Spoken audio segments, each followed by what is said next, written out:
Okay, we're going to get started in just a moment. I want to let you know that this is being recorded and it will be posted on the Evergreen Indiana Training YouTube channel as soon as I get the opportunity to edit it a little bit and upload it.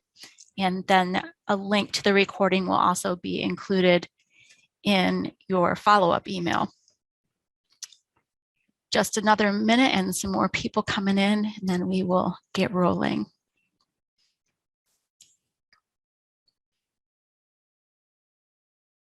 Just as a point of order as well, you're welcome to use the chat box. I am following along in there. If you have questions as they come up, I will do my best to answer them or show them to you. I want to say welcome to today's Acquisitions Administration in Evergreen, Indiana 3.7. Today is going to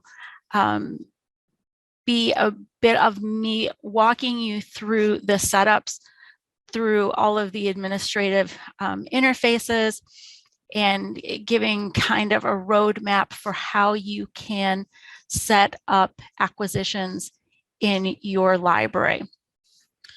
So today will be that setup component, and then a reminder that tomorrow is the workflows webinar, and that's going to follow similar mode as today, where I'll be spending a fair amount of time in the training server, which is something that you also have the opportunity to do, and I'll have some more comments on that going forward.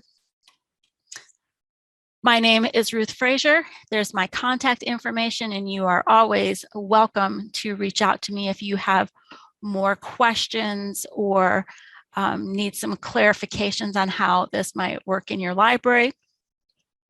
So I love working with libraries as we look at the different ways that they can use aspects of the Evergreen ILS to reach their goals and make their library run smoother for their patrons and for their staff.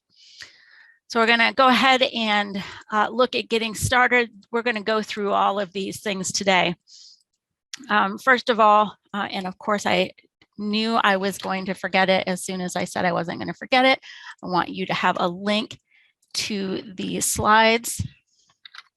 See how quickly I can get there and get that for you. I'm going to put it into the chat box.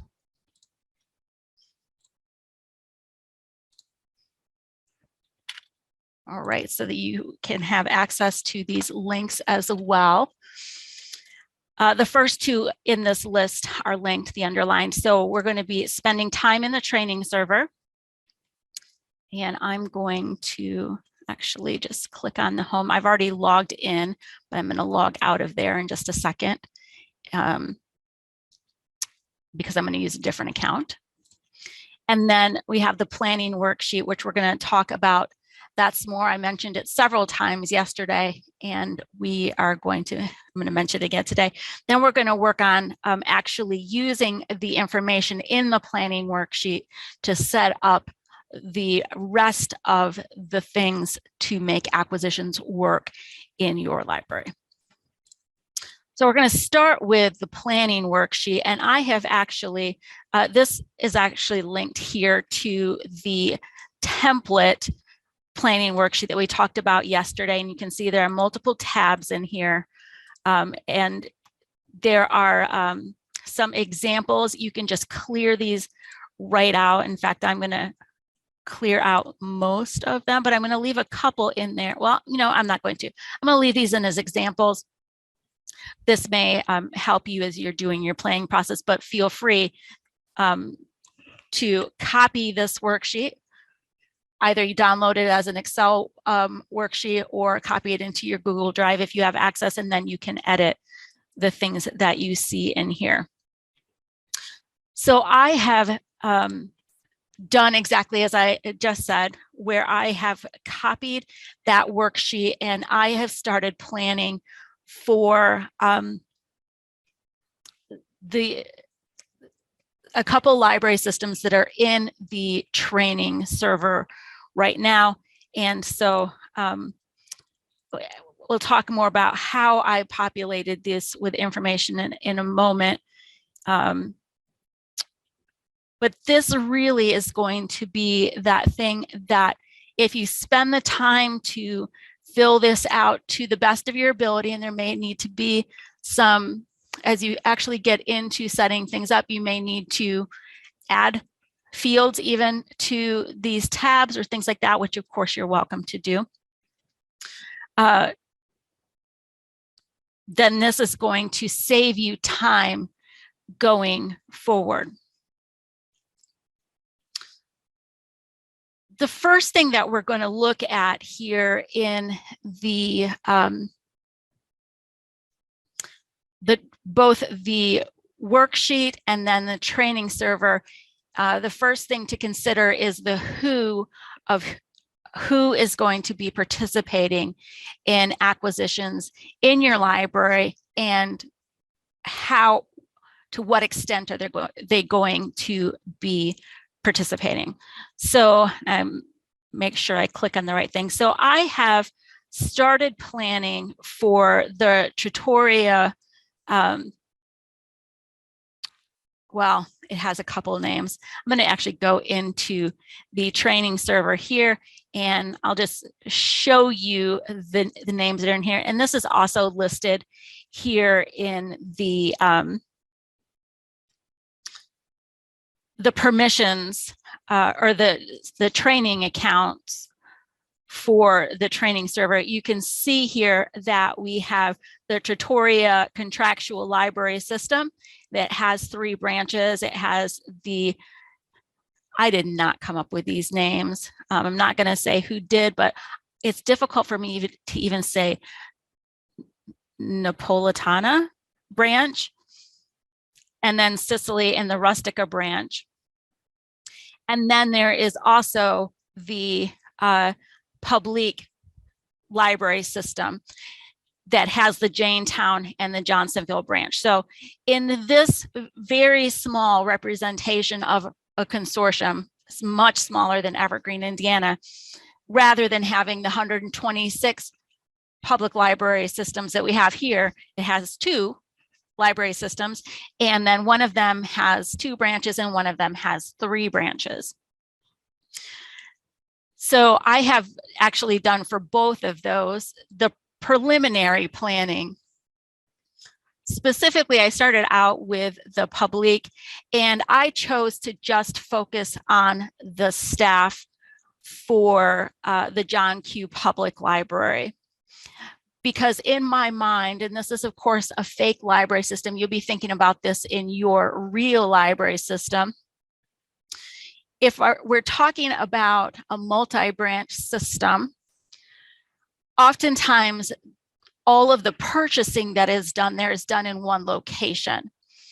So in this case, I chose the John Q. Public Library to be that one location.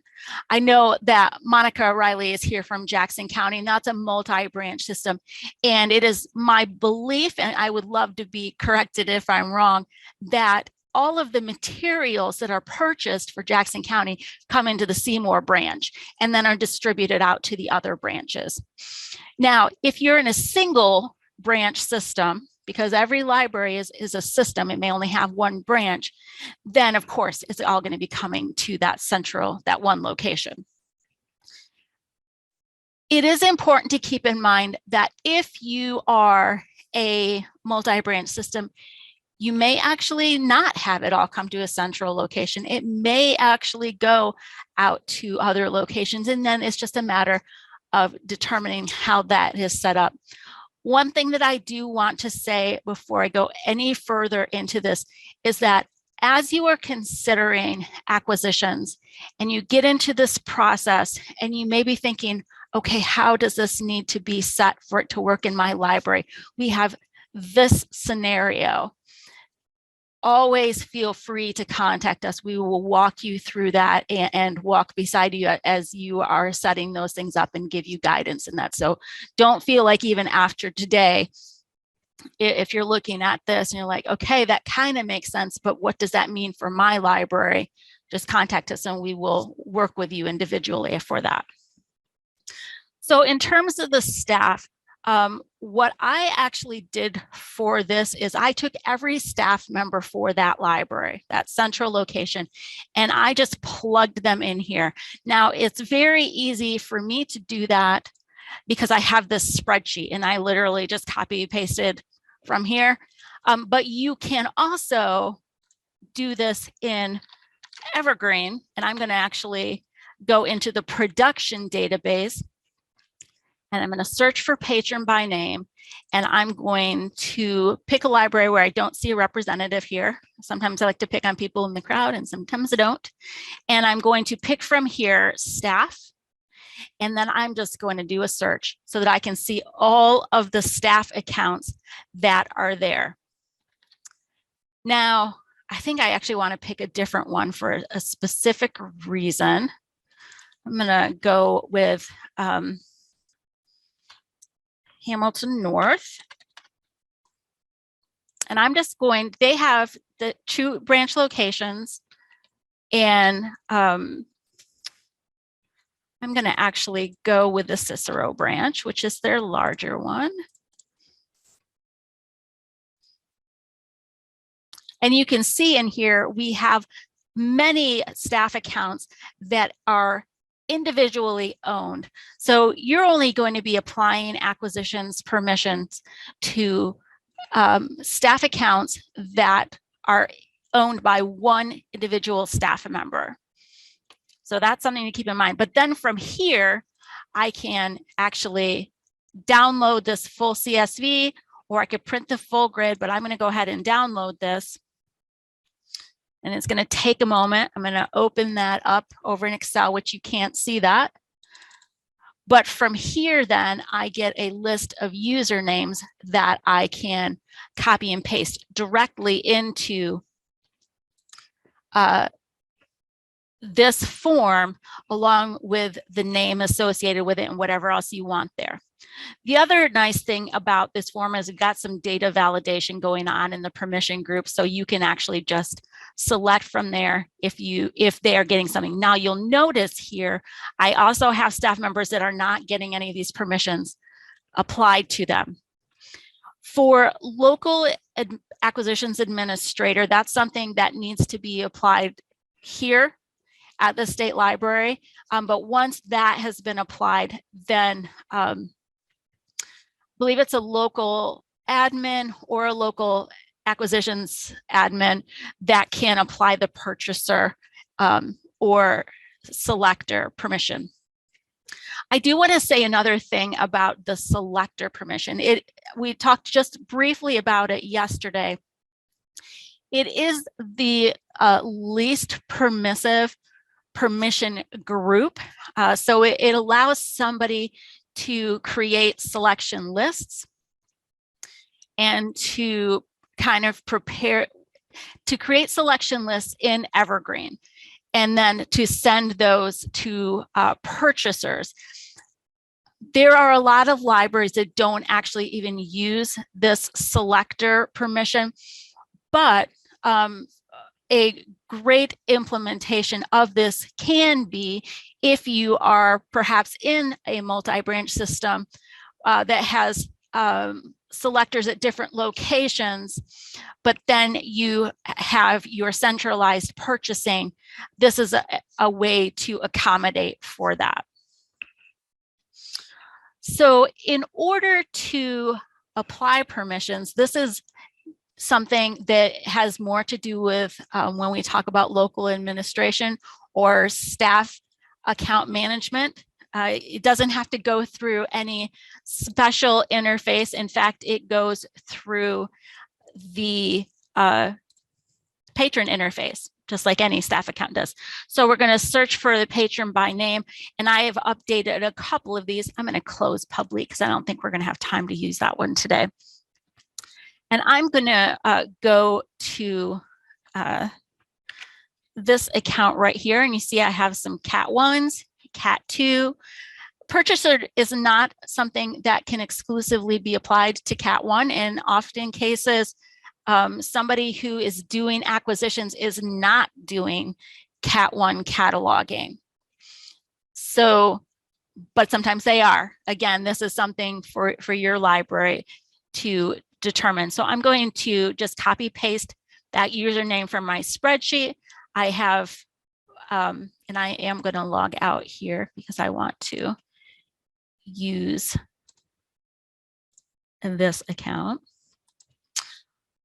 One thing that I will say too, that I discovered as I was working on this is that our permission groups in the training server are not completely correct right now. So I worked a lot on them today. They should be good. The local acquisitions administration ones should be good through Sunday. But one of the things about the training server is that it rolls back to a pristine state on Sunday, which means every change that I'm making for this week's training is going to be blown away.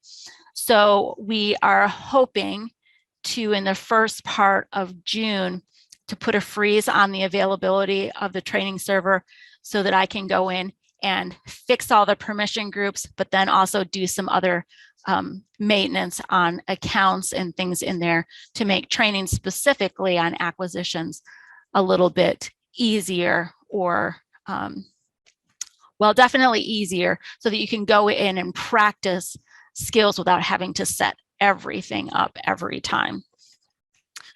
So in this case, I am going to go back in. I'm going to search for patrons. When you first encounter this, you're going to see that it just has these 4 fields, but I want to use that username field. So I'm going to click on the down arrow to expand the search interface. And I'm going to pop that in there. And you can see that I have Russell Stevens, and referring then back to my spreadsheet where I have made this list and I have decided what I'm going to assign to them, then I can go in, and I'm going to move this off of here so I quit clicking on it.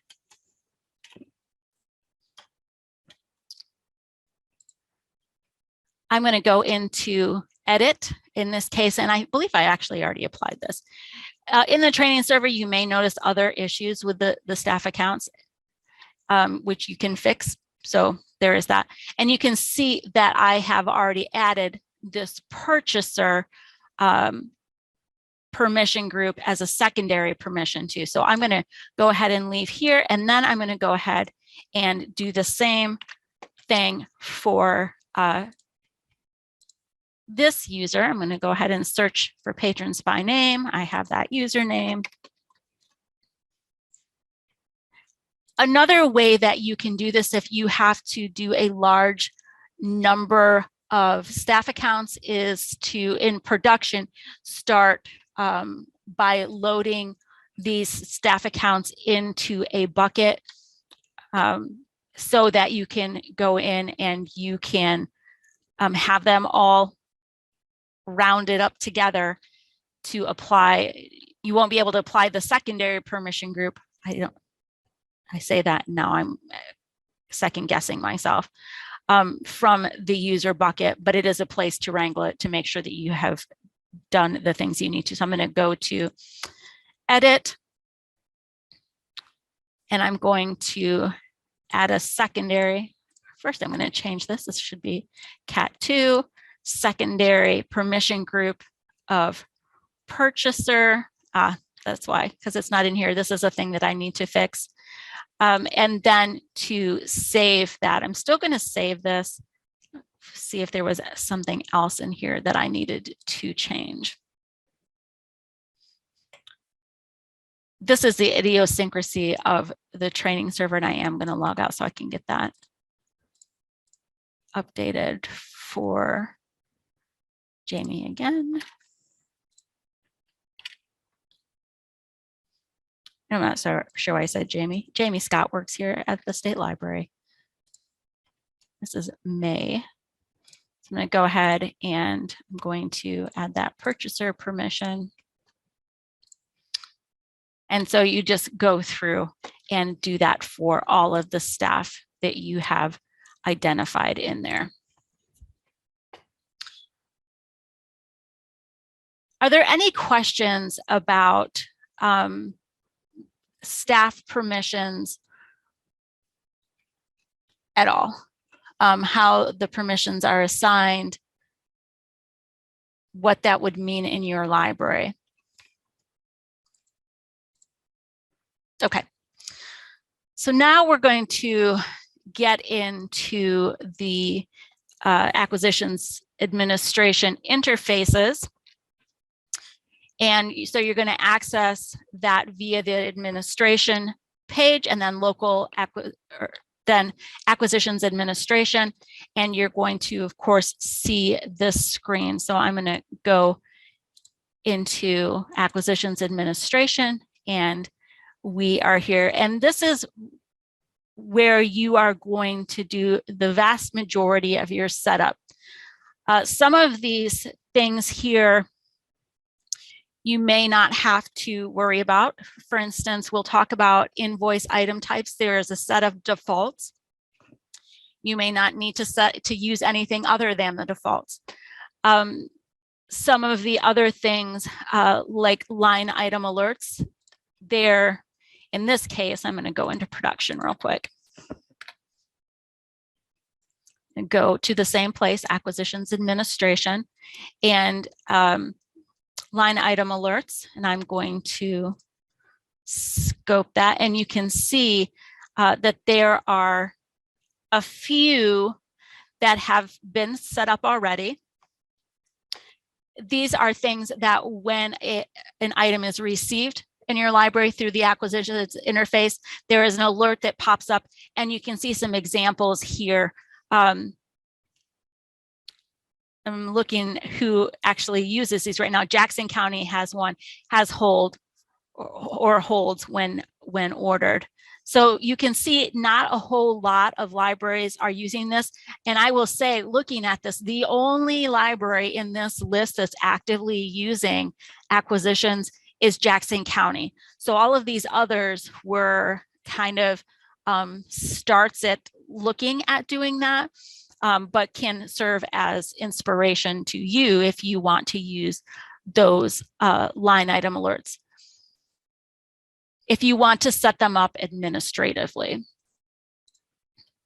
So let's move on to the first part for administration. The first thing that you're going to be setting up for acquisitions, and you can do this prior to dealing with staff permissions. They don't have to be in exactly that order, but for all of the other things, setting up acquisitions, I take that back. For most of the other things for this, you're going to start with the financials, and that's where you're going to begin defining your funding sources. So where the money comes from, the funds, how is the money allocated, and then fund tags, those are kind of optional. Those are some additional information that you can apply if you want to. And we'll be looking in both training server and in here. So in my planning document, the next tab is funding sources. And you can see that they each have a name. That's something that you determine. I would encourage you to include the year and then make it as concise as possible. I would probably, if this was me looking at that, I would not use the word fund there, but it doesn't really matter. That's just me thinking it in the economy of my brain. Yours probably does work completely differently and just as valid. So you're going to set up that name, and then you're going to pick a code. The code should not have characters in it. It should be alphanumeric and should be short, but also meaningful, so that if you look at it, it says, I know what that means. So in this case, I came up with this convention that means something to me, the operating fund for 2022, and then OPR 2022, you are going to need to define the currency. That's a required field in the ILS. So we just have it listed here. And then how much money is coming from it for this year. In this case, the nice thing about doing this is it's all arbitrary. I made all this up. This is a fake library. So you are going to actually have a budget that's going to populate this. And so what is your materials budget that you're going to be spending out of through acquisitions? One thing to keep in mind here, when you're talking about your budget, of course, there's the certified budget for that goes to the governing bodies, goes to DLGF, and SBOA holds you accountable for it. We're talking about the major category 4, which is going to be your capital stuff. And then within that, you have your subcategories. Depending on how your library tracks this, you may have electronic materials in your 4 major category or your 3 major category. The same thing goes with serials. Are you planning to track your serials through acquisitions or not? Just make sure that you have in mind what you're actually going to be acquiring through acquisitions, at that the money aligns with that. So you may need to do some type of calculation from your certified budget to get the correct number that goes in here to accommodate those other things that you may not be getting, that you're getting for your library, but aren't going to be going through acquisitions. So once we have our funding sources set up, and let's take a look at where we set those up. I'm going to go back to acquisitions administration, and you can just click on funding sources. This is one of the older displaying things for the time being. This is what it looks like if you're in production. Clicked on the wrong link. I'm going to head on back to the training server, and we're going to go to funding sources. And you can see I actually set up a few of them. So Trattoria Contractual Library has a code of pizza time. So that's what this is, the short code. You think about your library. If you're at Newburgh Chandler, you have your NWBRG as your short code for your library. Well, in this case, and that would be the owner. In this fake thing, we have pizza time. And we can see that there has been some money that is allocated here. So if it has a minus balance, what that means is that there is still money in there. So I'm going to pop into the operating fund for this, and I'm going to take a look back at the credits. Oh, this is the fund. I apologize. So from this, oh, how do I want to put this? I'm getting ahead of myself. Let's go back to the funding source. The balance is going to be what is still available. Credits, we have, this is the place that gets confusing. This has already been allocated. That's why. So we're going to take a look at that. You can see then that we've allocated this amount of money to a fund that we'll talk about in a second.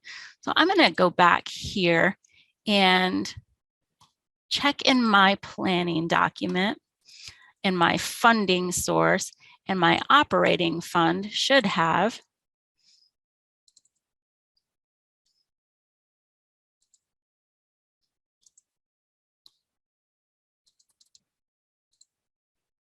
I'm going to go back into my credits.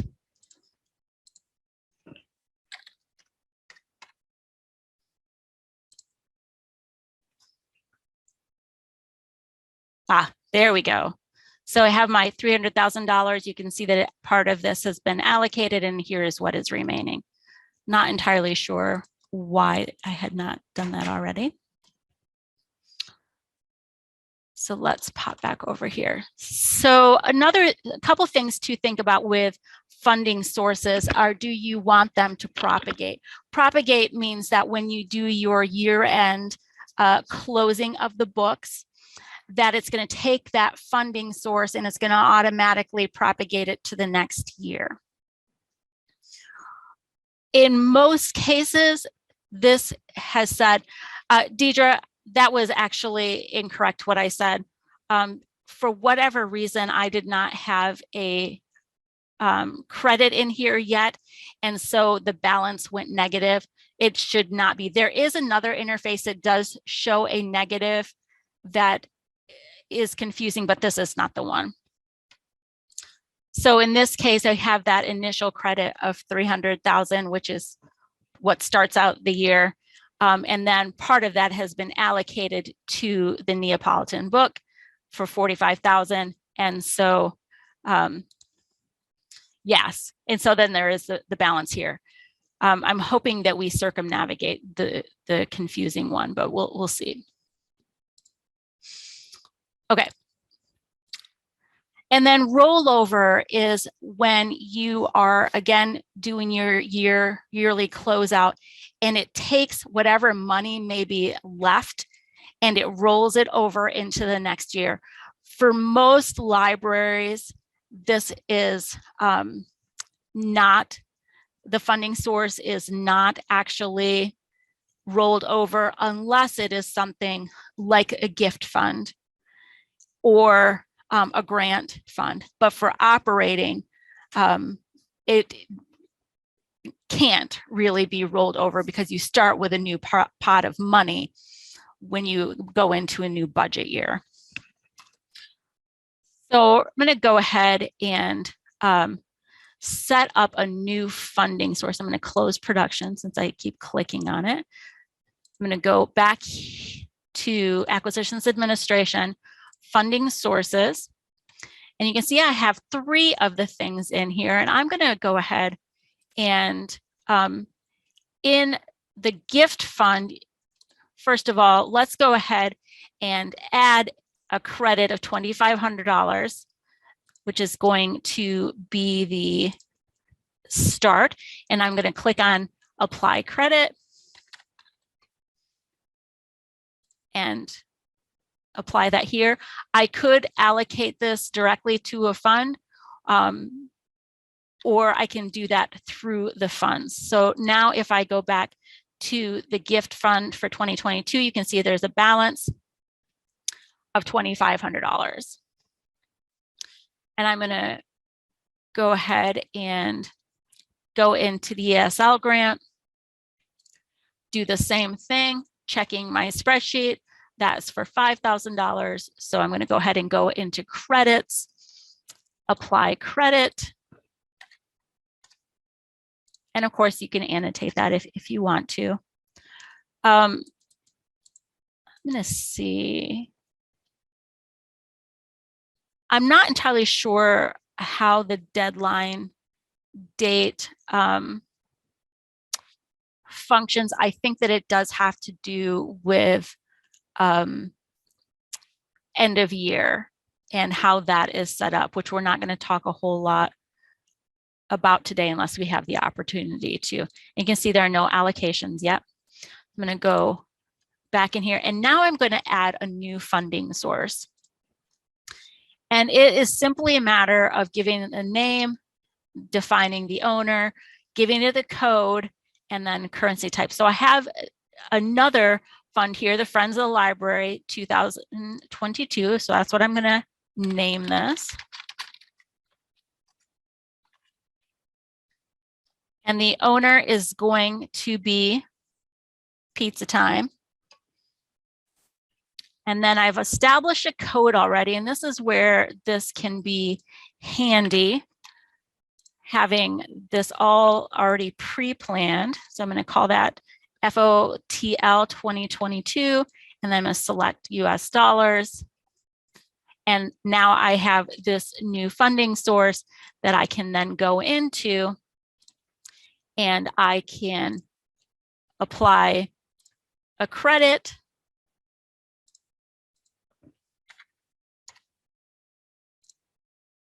And now we're ready to start spending money. So the next step then is going to be going into our funds. Again, once your funds are established, you can allocate either from the funding source or you can get allocations from the funds. So let's go ahead and go into acquisitions administration again. And now we're going to go into funds. And you see that I have started populating this. I'm going to do just a few of them. So you can see that's where my negative balance was, that I had not yet put a credit into my operating fund. And so, but I had already taken an appropriation for that. So now I'm going to go into Rustica AV, and I have this already outlined in my planning document. Again, one thing I do want to point out here is that you'll notice, so we'll talk a little bit about the balance stop and the balance warning. And I have a percentage here that goes over 100%. The default for Evergreen, Indiana is 99%. But there has been a library, we don't have a whole lot of libraries using acquisitions, they want to be able to spend over 100% because they're going to be encumbering into the next year. So we'll kind of see how that works out. There are other ways to encumber into the next year, but this is a kind of a quick and dirty way to do that, is to allow you to spend beyond your means in terms of how they are actually in the system.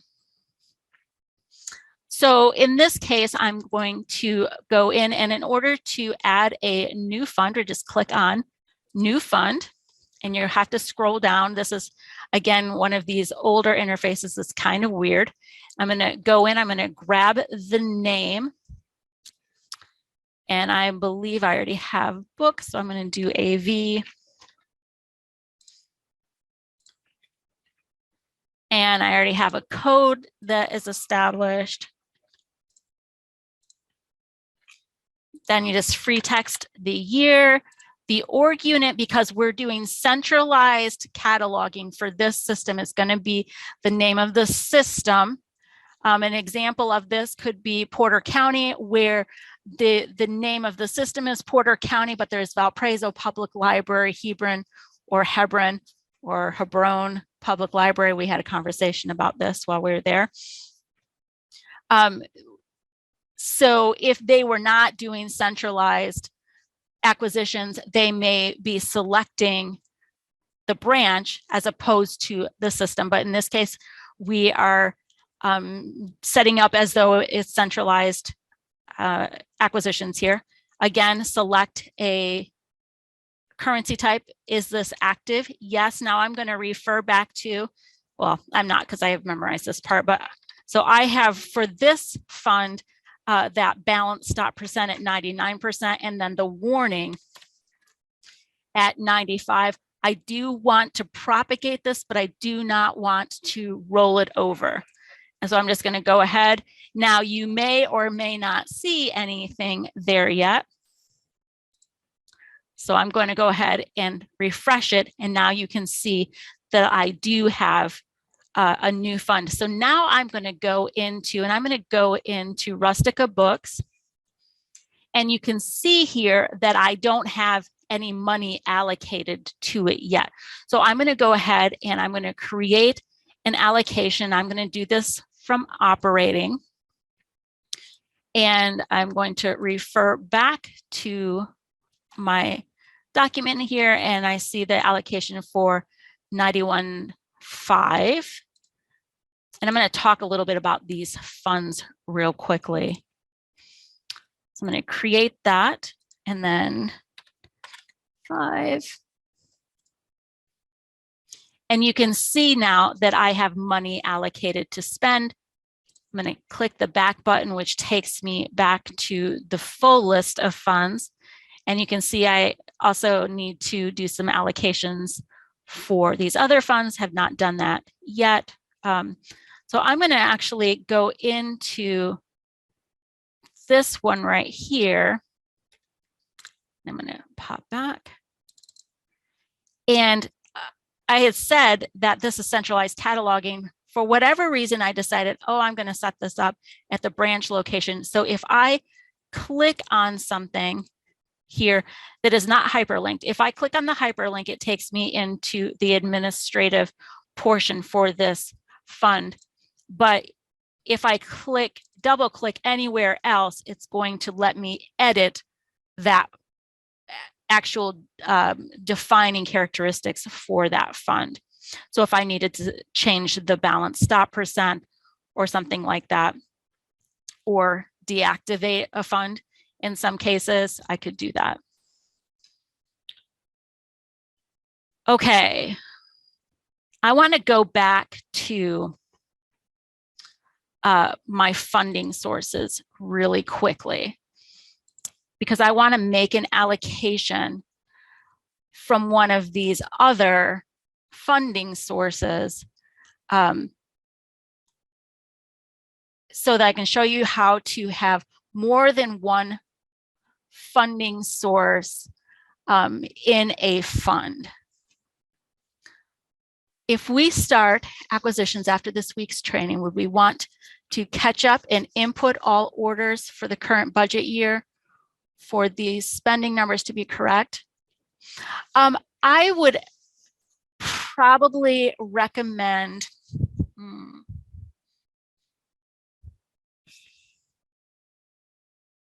I would actually start with the money that you have now. That is not waiting to be spent, unless you have some outstanding orders, and then you could input those in and have those go against that money. But the money that is available to spend now, which of course is less than what it was in January. And we'll talk about workflows tomorrow in terms of creating purchase orders that then you can start receiving. So would we want to catch up and input all orders, only ones that are open, I will say that, and have not been paid for yet, if that makes sense? And in terms of the balance warnings and things like that, you can also be as flexible as you need to be. The first year, I think, with acquisitions is definitely the one where you just start getting in the workflows more than anything. The numbers that are in there at this point, they honestly don't have to align with anything else. This is not your bookkeeping software. Now, as you get closer and closer to getting everything tied in time-wise and things like that, it can definitely be a check on that budget for in terms of whether your library uses AVC or the other one's Banyan. I don't know if they still do accounting software. But these numbers are really just to provide those guardrails. And so if they need to be changed, and they can be changed in your library, that's cool too.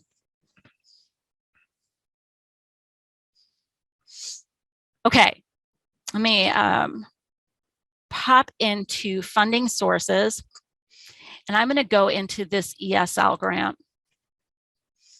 And from here, I'm going to allocate to a fund. And in this case, I'm going to allocate to Lazio AV, and I'm going to put not that much money in there. And we'll say,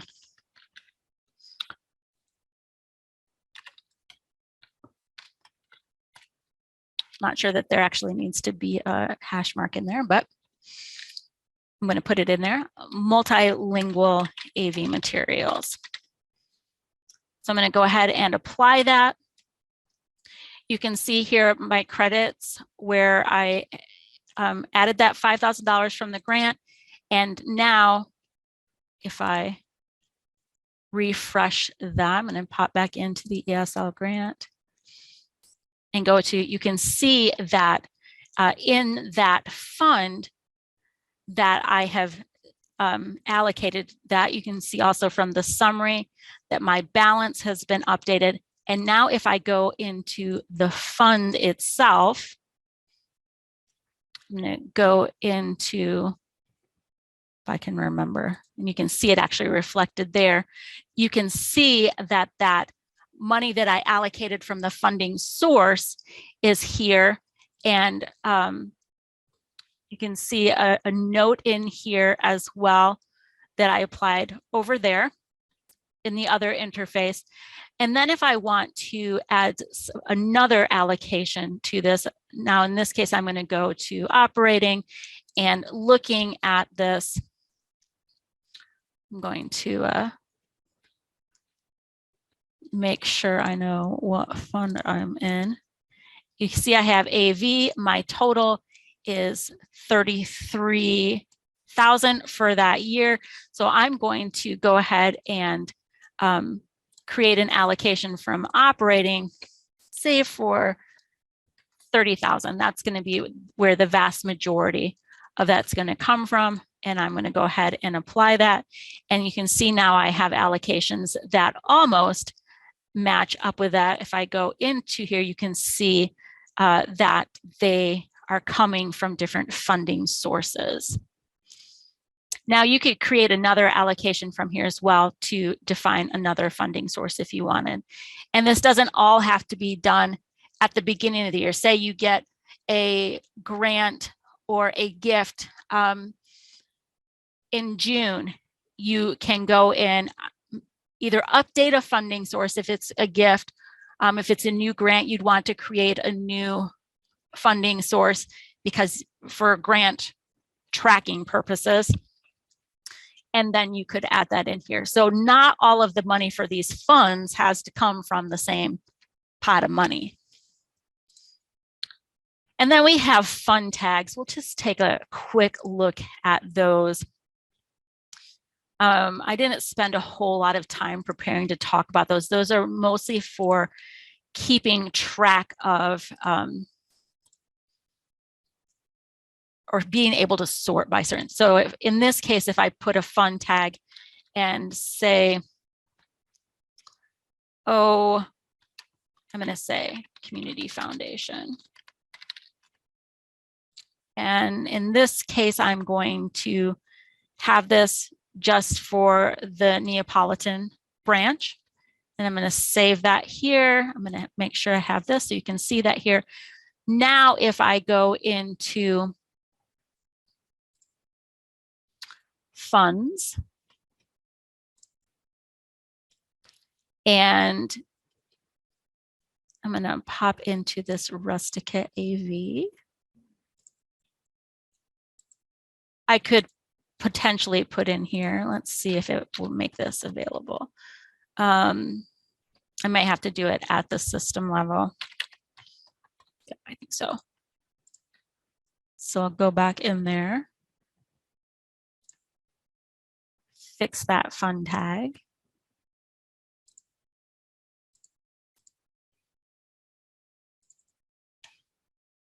I'm going to say to pizza time. It's quite silly, but nonetheless. When I was young, and I was young enough that the Big Mac was actually created while I was alive, not before I was alive. And it took 10 years for me to say Big Mac because I just thought it was the silliest thing ever, even though the sandwich looked pretty good. So when I am constantly saying pizza time, it kind of feels like a bit of vindication of the universe saying, well, you wouldn't say Big Mac, so now you get to say pizza time. So I'm going to pop back in here and I'm going to, from here, add this tag. And it's just a thing in there that you can use to annotate and then report on funds in here. I don't know. I'll actually take a look in production if there are libraries that are using these very much, which is why I didn't spend a whole lot of time on it actually. Newberg has done this, and they have used for fiction.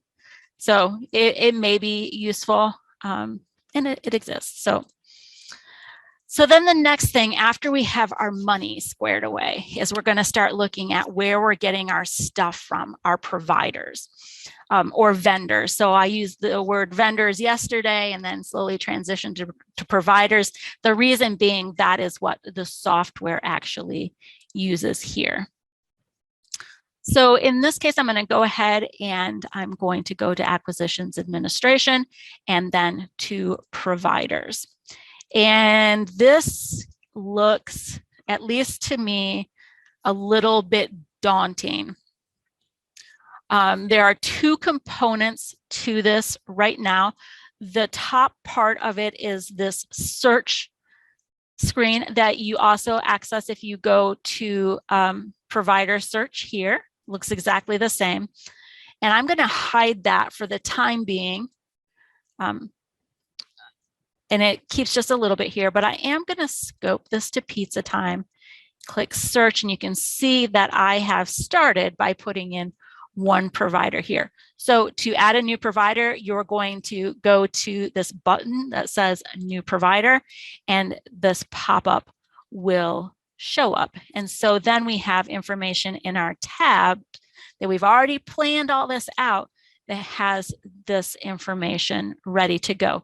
So I started with Amazon. I'm going to go ahead and input this Baker and Taylor EDI account. I have this separated out. There may be vendors that you get from where you use both EDI and you don't use EDI.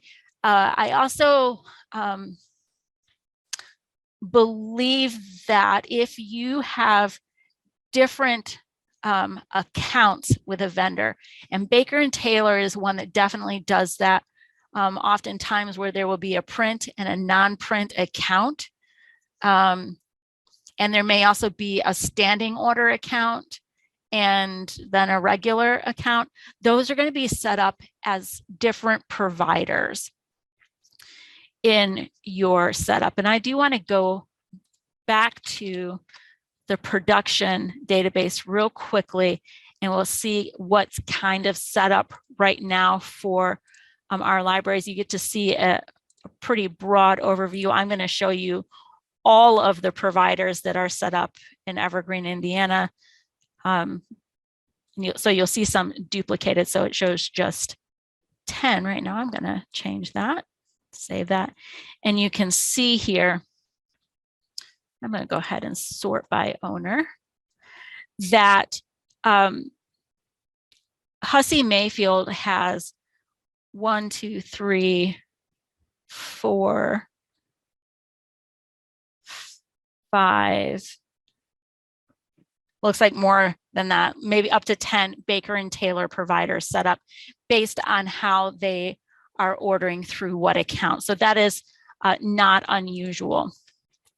So in my very simplified form of that, I'm going to go ahead and start filling in the blanks here. We need to have a provider name, and you'll see the required fields have red, so you won't even be able to save it until those are filled out. Now, the other information may or may not be important. In this case, definitely look at your owner, because it's going to default to your workstation, which has to be a branch location, right? You have to have a branch location for your workstation set up. But if you're doing centralized cataloging, you're going to want to make sure that that system name is actually in there as opposed to your branch location. So I'm going to go ahead and grab the code that I established. Again, similar to the fund code, you want it to be short, but also descriptive enough to be meaningful. So as I'm looking at this, I know that it is system-wide, Baker and Taylor. This is going to be the EDI account I'm setting up. And then I'm going to, of course, currency is generally going to be dollars. If you are purchasing, though, materials from out of the country, one thing we're not covering in here is that you may actually have to deal with exchange rates, and this could be meaningful. Also, if you're getting things from Canada or the UK, and you have to do an exchange rate, that is something that is also set up administratively, but we're not going to get into that because it's so rare, at least in the United States, to have to deal with that. So, and then if you have a default claim policy, you can have that defined here, or you can go back and define it later. In this case, for Baker and Taylor, I do have information. I want this as the, I don't actually want to click on the link. I'm going to go up here. And I'm going to put that URL in there. And then I do have a SAN for Baker and Taylor, and I'm going to put that in here. And then I'm not going to require prepayment. Go ahead and save that. And when I save it, what's going to happen is it's going to open up the provider interface for that provider that you just created. And that's going to allow you to go and add more information in terms of contact.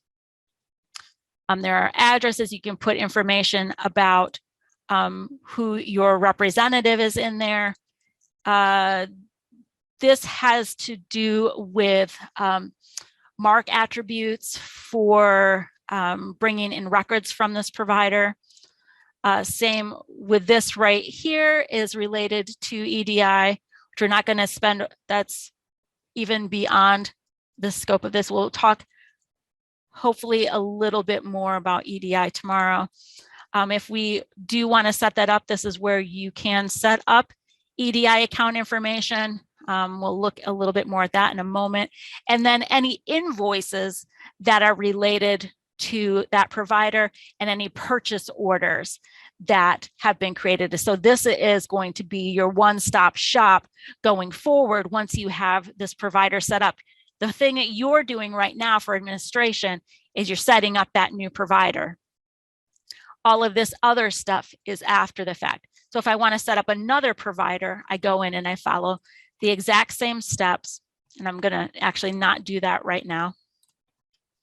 So now if I go back to, I'm just going to go back to providers from here, and I'll explain that a little bit more. So I'm going to, I don't want ancestors, I want Pete's time and descendants. I'm going to search, and you can see then that I have in my search results that new provider that I created. As soon as I click on that, then it's going to open up the actual provider interface. I can also retrieve that, and it will get rid of the search at the top. But then if I need to search again, I can just click on that. So there are some options there. I'm going to hide that search form. This is a newly developed interface, and I think that it works much nicer than it did previously, but it also takes a moment to get used to it. Okay, so, and like I said, you're going to create your providers, and then you're going to update your provider information. Any questions that have sparked in your mind so far?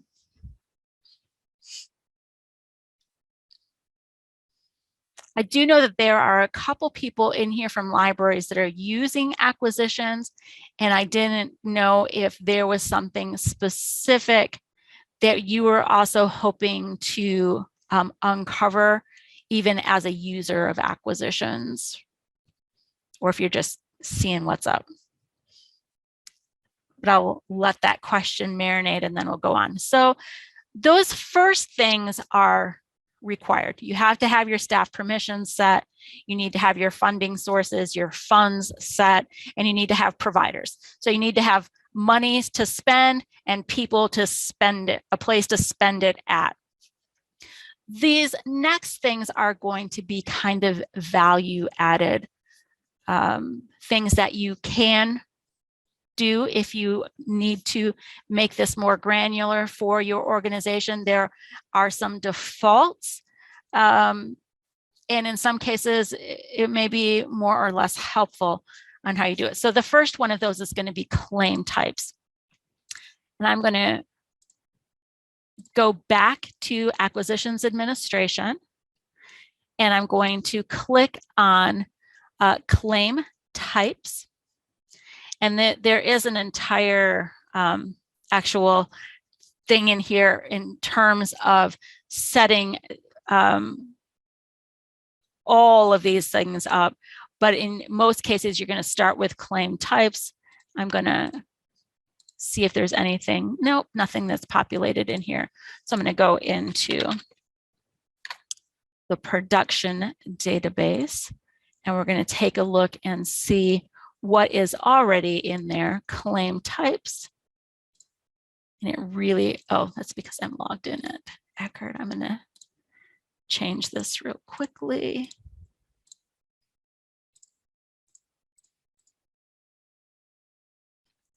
Let's try that again so that we have this show up a little bit less weirdly, claim types. And I'm going to click Descendants, and you can see that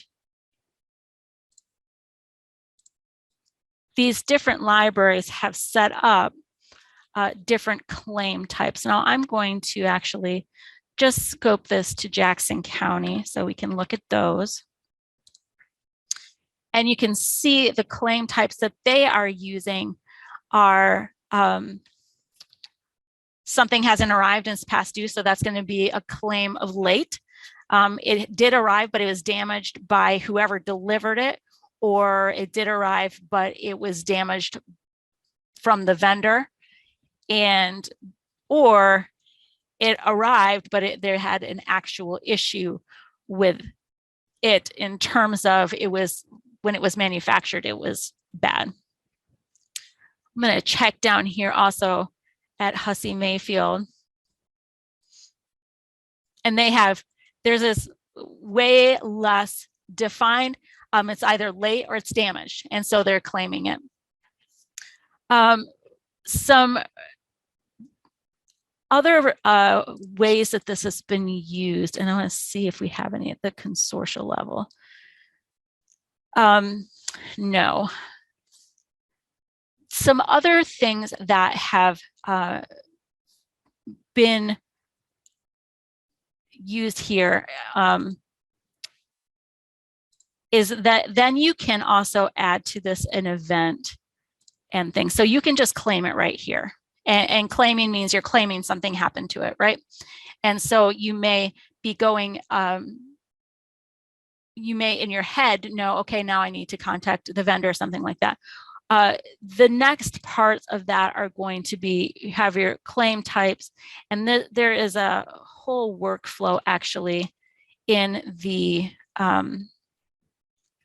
training manual on how to set these up appropriately. I'm going to skip ahead just to the resources page real quickly here and go into the training manual and claiming.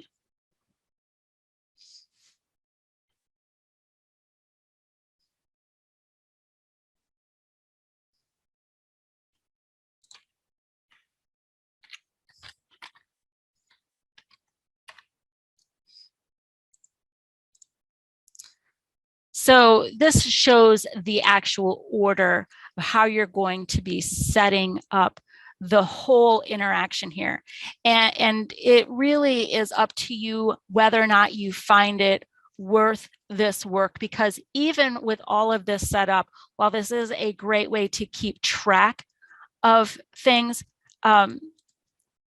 it is not you still have to manually follow through on it. So in this case, and I don't know if you can actually see, yeah. So in this case, when you get down to the claim policy action, where it was damaged on arrival, you set an interval, and then that after 3 days after it's damaged on arrival, you're going to call. Well, you still have to do that, and then you have to figure out what it means after that. But claiming is in here, and so you can go through that process of setting that up. I want to get out of production real quick. In this case, it's really just a matter of following these instructions, and there is a map, because in the administration page, they are not in order. So you're going to start with, I believe it is the policies. Yeah, policies, then your claim types, then your event types, and then you're going to tie it all together with your policy actions. Not questions yet. I skipped ahead. I'm going to go right on back to distribution formulas. Distribution formulas can be really, really helpful. They can also be very, very confusing. There is a tab in the, and you can see in here also for claiming some examples of what you may want to have set up here. So, but we go into this distribution formulas tab, and this is where you're kind of making, I want to say hypothetical, because it's likely that you are doing these things. It's just really getting your mind around it. An example in your library, maybe even as a single location, that let's say you have a local history site in your community, and there is a book that is published for that site, and you want to purchase 2 copies. Anytime you get local history materials or local author materials, you want to get 2 copies, and one of them is going to go into your local interest collection, and then the other is going to go into, I'm going to say nonfiction collection, but it could also be fiction. You can have a template, a distribution formula set up that says, every time I order this thing, I'm going to distribute it in this manner. Now, in this case, I have set this up so that every time we order best-selling fiction, and this is something too, you are going to apply, or your purchasers are going to apply distribution formulas, so they may not always be using them. But in this case, we're just going to make this assumption. Every time there is best-selling fiction that is being purchased, it means that there are going to be 4 copies for the Trattoria contractual library, otherwise known as Pizza Time. So in that case, 2 of those copies are going to go to the Lazio branch. One of them is going to go to the Neapolitan branch, and one is going to go to whatever this is standing for that I don't remember right now. The Sicily branch. It's funny that the code for the Sicily branch is actually longer than the name of the branch. Anyway, and the same is going to happen anytime we order new juvenile fiction. So you can see here, this is going to be the name of the distribution formula, and then we're going to add these attributes. So that's going to be done right here under distribution formulas. This is something also that I believe purchasers can also, they also have permission to get in here and create. So I'm going to name this best-selling fiction.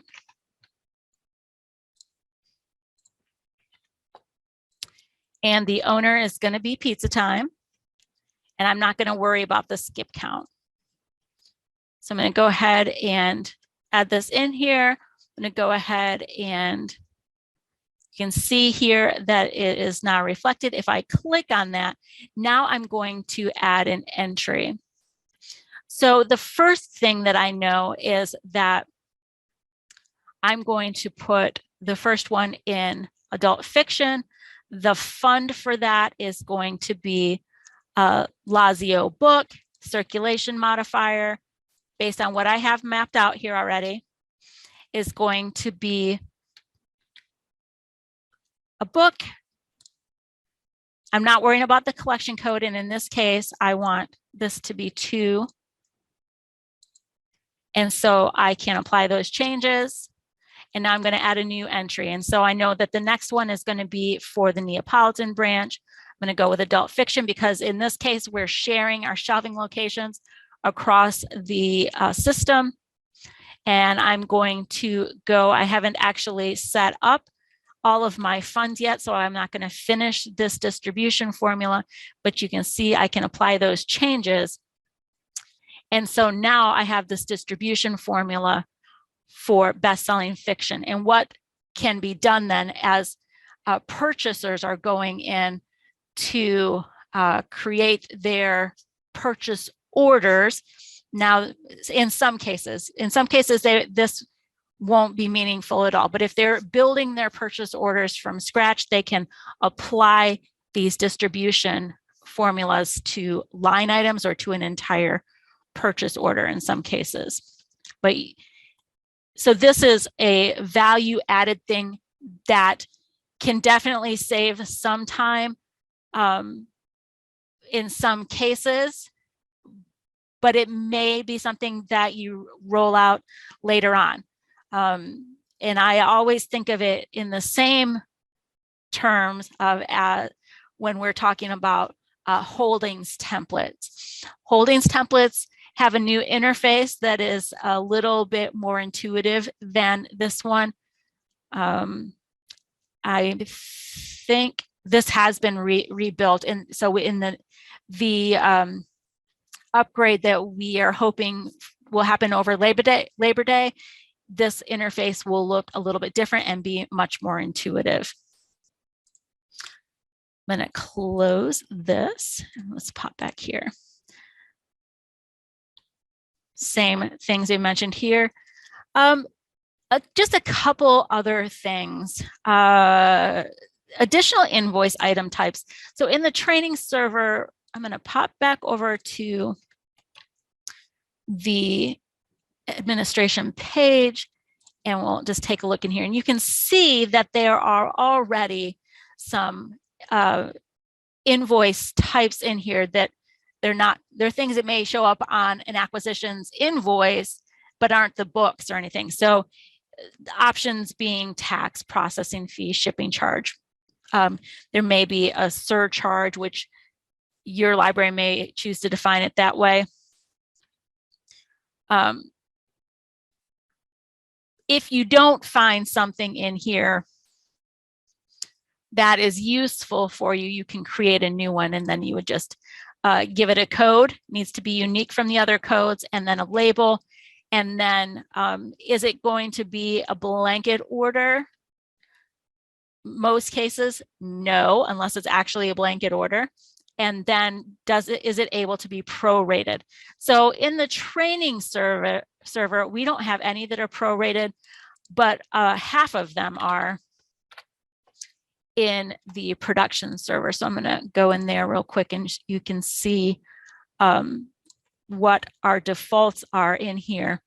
Very similar, but you can see that the processing fee, shipping charge, handling charge, and tax, which is kind of unusual on library things, but not unheard of, do have the ability to prorate or be prorated. Okay, I'm not going to spend a whole lot of time talking about EDI because that is something that when you are ready to set it up, and most libraries that go to acquisitions at some point decide that they do want to do EDI, at least for a couple vendors. Some that use it are Midwest Tape, Baker and Taylor, Ingram. I believe that Brodart does as well. There was actually another one that I saw that I was a little surprised by. Maybe it was actually just in here. Oh no, it was in here. I'm going to pop back into EDI accounts. I'm going to look at this and see everything. And so far it's just Ingram. It was one that surprised me though. So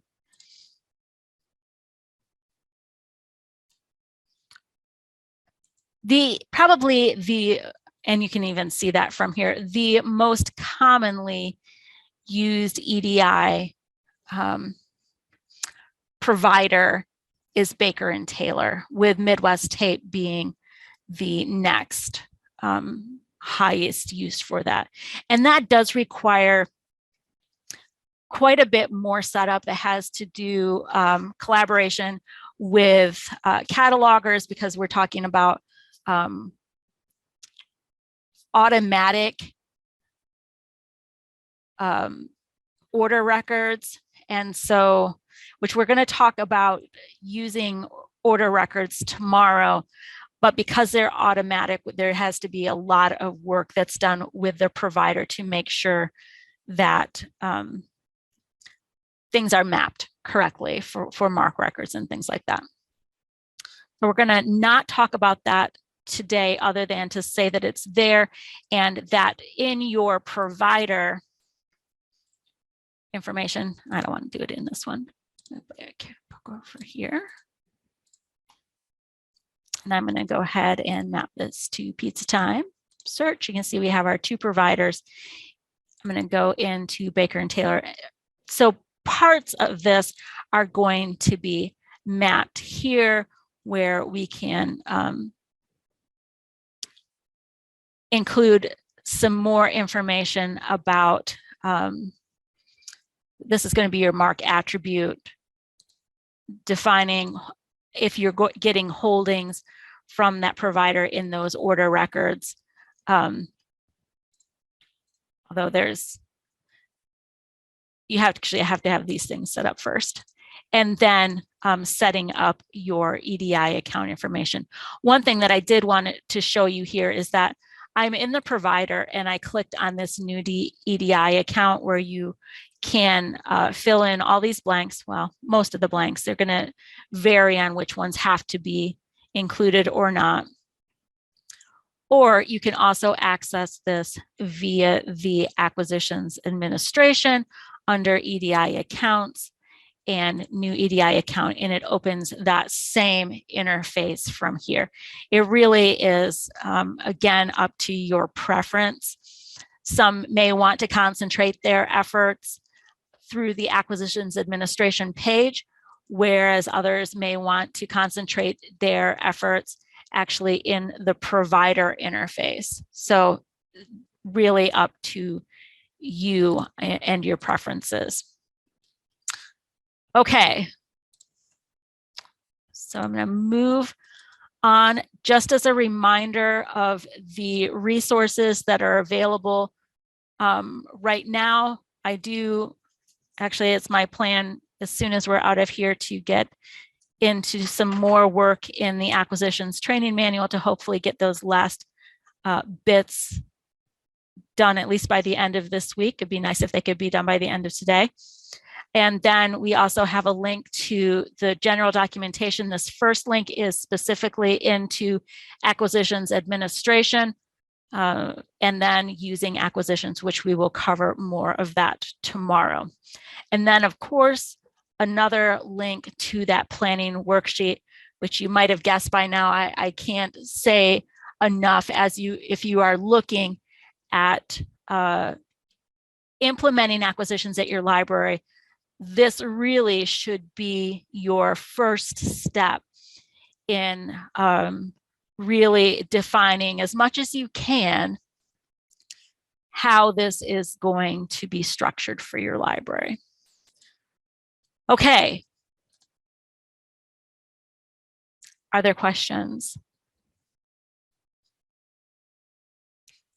I would highly encourage you to take a look at all of these things. You can take a look at anything, of course, in the production database, which you all have, or the production server, you all have access to that. If you are an Evergreen Indiana member, you can, of course, use the training server. I'm going to be also spending some time in there doing a little bit of cleanup for the next couple days. Well, for today and tomorrow for using that. It will be rolled back, of course, on Sunday, but we do plan kind of a rejuvenation of the training server data in June as well to make acquisitions training that much easier, acquisitions practice that much easier for you from our member libraries and people who are interested in Evergreen. Okay, that is what I have for today. If you have questions or comments or anything, of course, reach out to me. You are highly encouraged to do so. And then I suspect that I will see some of you tomorrow. The link to the Evergreen Acquisitions Manual, yep, I can. And I will tell you it is not on the website yet because it is incomplete. So, but it will be linked up there as soon as it gets done, but you get this kind of incomplete version. And then, but these are in the slides, these are all links as well. So you can have access to all of those links. All right, if there are no questions, have a great rest of your day. And I look forward to seeing at least some of you tomorrow.